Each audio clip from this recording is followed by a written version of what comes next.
মিতু, হ্যাঁ কি করতেছিস? আরে আম্মা দেখো, এই পাখির বাসাটা কতদিন ধরে এখানে পড়ে আছে।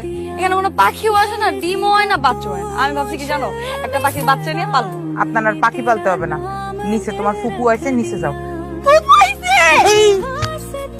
এইভাবে যাবি না, জামাটা চেঞ্জ করে একটা সুন্দর জামা পরবি আর মাথায় কাপড় দিয়ে যাবি, সালাম আদাব দিয়ে কথা বলবি।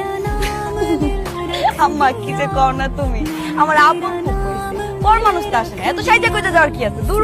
আচ্ছা আচ্ছা, যা কইছি তাই শোন।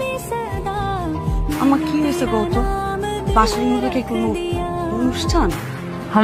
তোমার ফুপাতো ভাই টিপু আছে না, লন্ডন থেকে আইছে, তার সাথে তোমার বাপ আর ফুপু মিল্লা তোমার বিয়া ঠিক করছে।